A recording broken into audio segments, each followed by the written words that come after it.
Welcome, ladies and gentlemen, to a new Road to Class A series game analysis.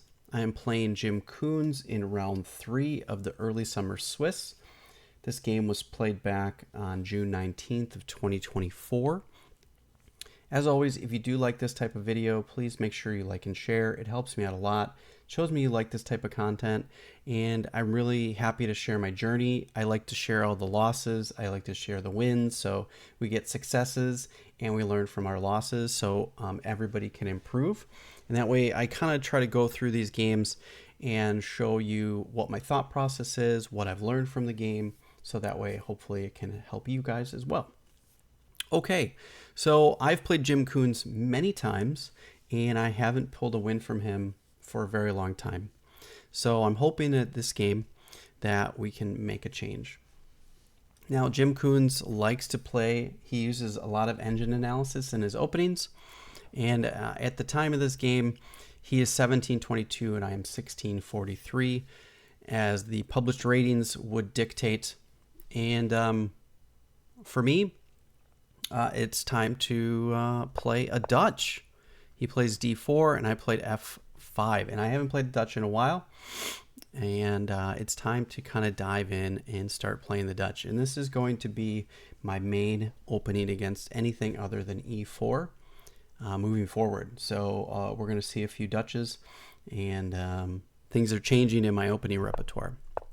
He plays the standard moves, and I get my moves in. Let's kind of buzz through the opening. I'm sure a lot of people have seen this. If you haven't, take a look at Simon Williams' videos. He's very good at explaining how to go through these openings. I'm just following lines from his Killer Dutch course. So for those of you that aren't aware, I use his Killer Dutch course. It's on Chessable for those that are familiar. If not, head over to Chessable and look up, search for Dutch, and you'll find it. It is one of the most popular Dutch courses out there right now. So this is all pretty standard moves, and his move should be playing, the best opening line here should be playing knight to c3. But he doesn't play that. That is the book move. Another try is knight b to d2.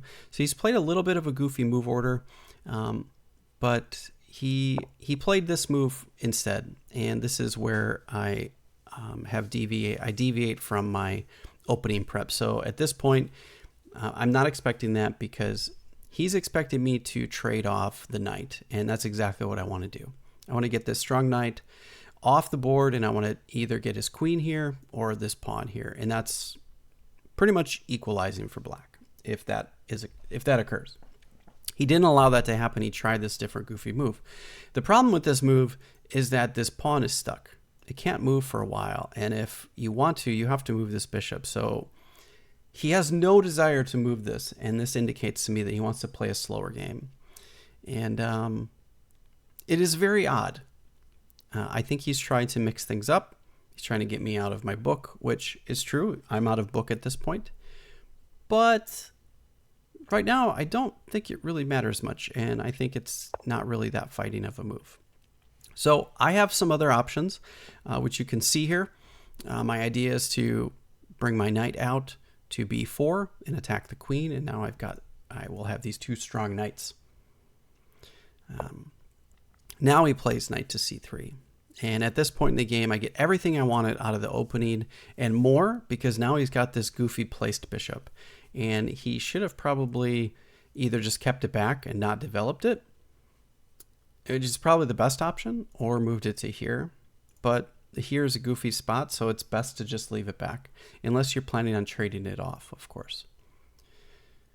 So I'm pretty happy with my opening at this point. I feel like I've almost equalized. It's still a little bit favored to white right now. It's plus 0.3. But for me, I got everything I wanted out of the opening. This is very good. So I get to trade off the knight, and he plays b takes c3. And here I get to play knight d7, and he brings his knight back. So this indicates to me that he doesn't know exactly what to do. He's just kind of maneuvering pieces and hoping for me to make a mistake or over push or something like that. And The one benefit to this is it does open up his bishop, and that's okay. A lot of times you do allow that to happen in this type of opening. This is kind of the mainline Dutch. I played knight to f6. I want to get pieces towards the king side and go after his king.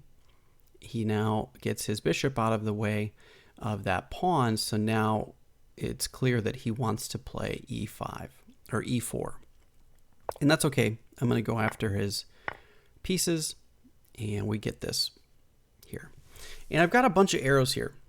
I could have taken here and played this, and then e4 or e5. Those could have been some potential outcomes. The idea is that if I get this, I get to push here. And his bishop is stuck, and now my bishops are pointing towards the king side. And the other thing that I could do is maybe maneuver my bishop here to do that.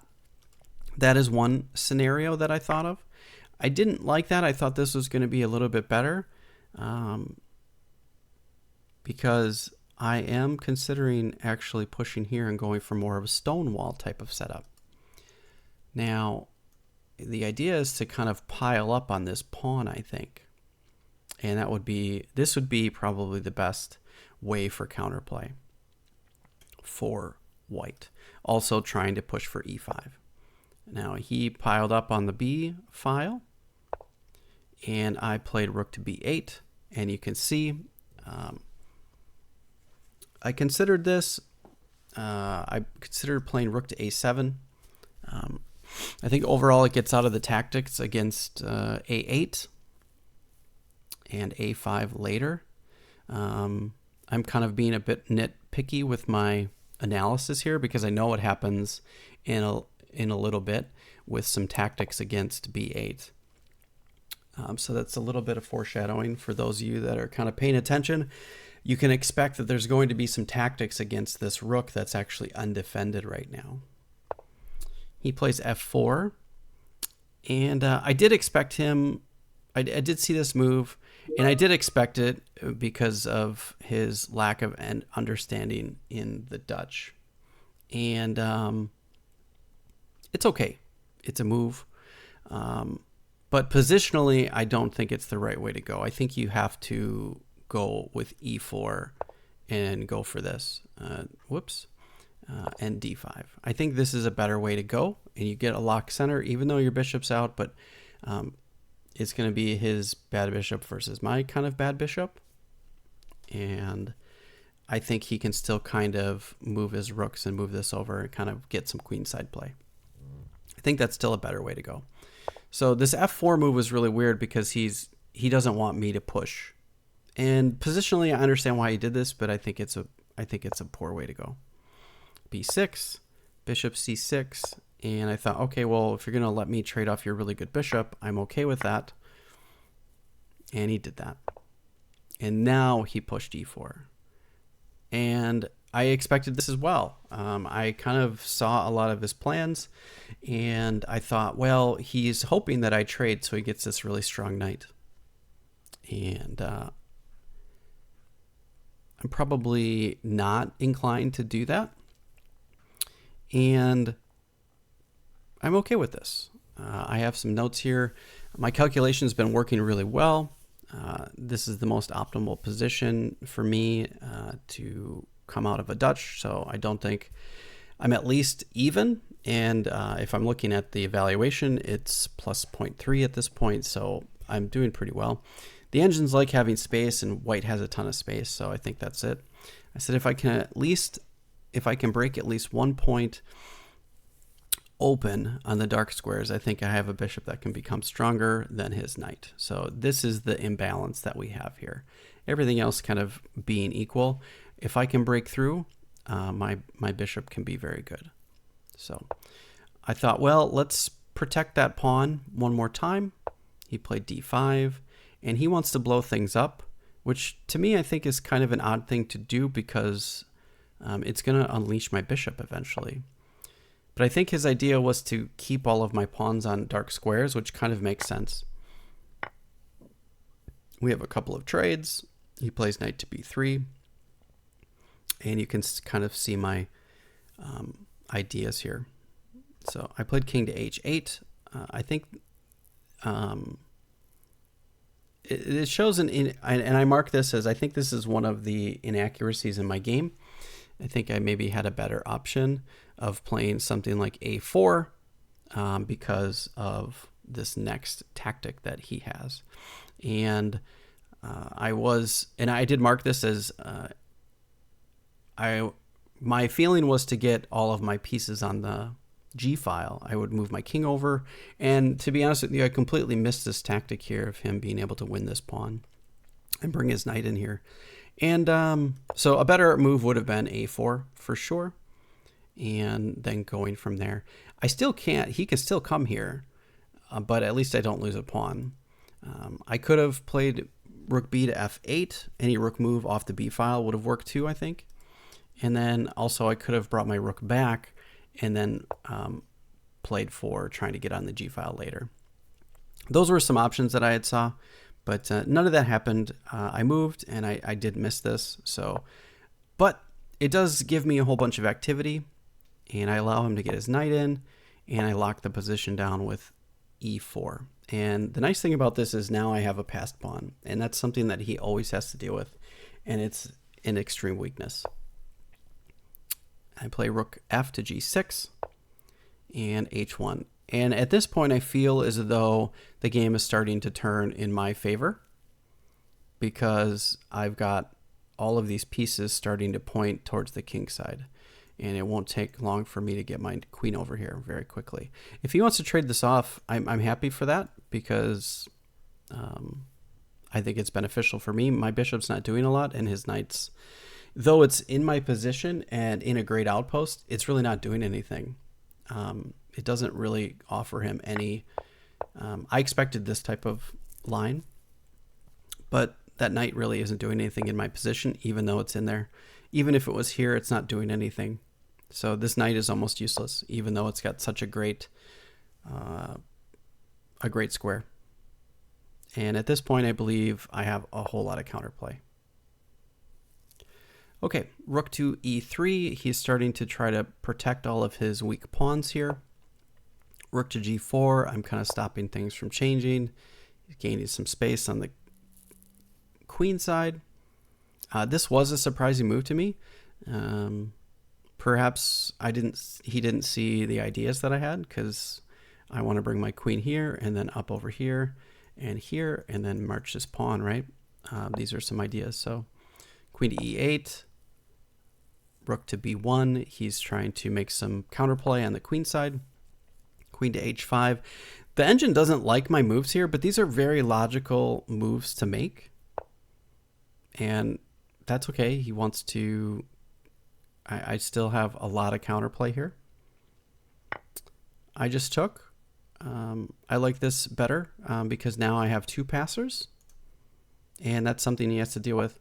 And if he decides to come back and just take it, it's kind of doesn't matter. Then I can continue with my plan. So this was one of my ideas that I had seen. And then also rook takes g, and we get a position like this. And it goes a little bit further than I saw.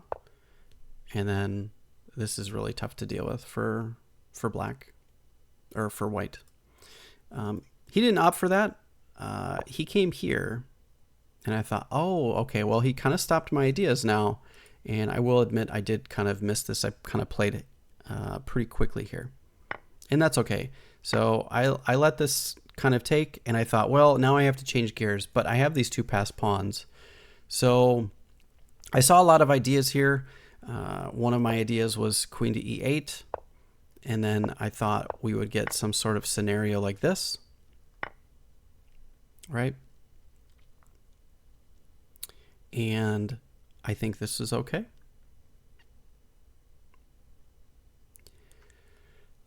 The other thing that I saw was rook to e1 and then rook to a6, or queen to a6, going after this pawn. So I saw quite a few things here, which I was pretty happy with. And ultimately, I came and played rook to a8 instead. I thought, well, I want I want to protect this pawn, and I want to start moving it down the board. He played knight to d4. I played queen to h3, and it says that this is a mistake, but I'm threatening checkmate in one, so he has to do something.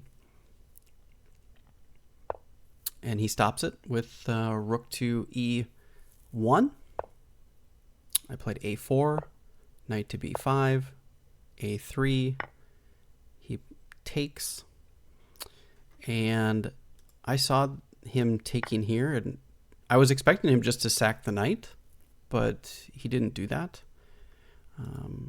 I also thought about him playing that move, and then I saw these particular lines, queen to h5, and then also queen to h7, or king to h7, and then getting this. So I think there was a few things here that I saw. I kind of missed this, and I had a blunder here, probably because my last move was wasted, and he gets this type of move, but it's okay. I think it's all right. King to g4, and he played king to g1, which was a really good move. I was pretty pretty happy, or pretty upset when I found this move, and I was like, ah, man. I think everything else, he's got to stop the queen from coming in.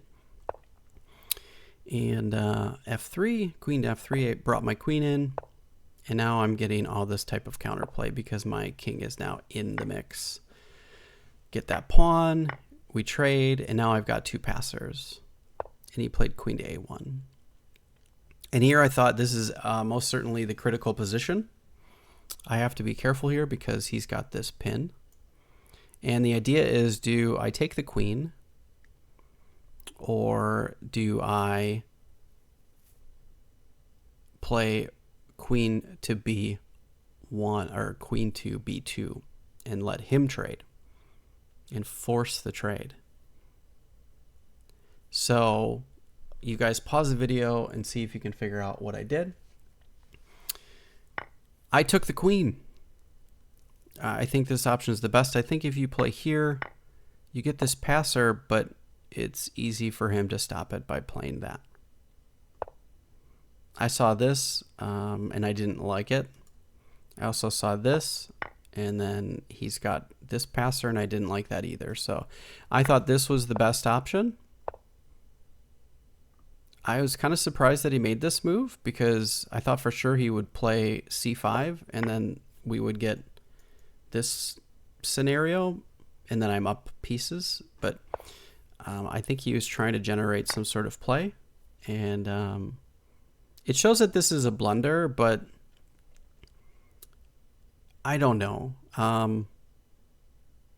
Maybe it is. From an engine evaluation standpoint, it shows that I'm minus 3.6 here, and it kind of goes back to even.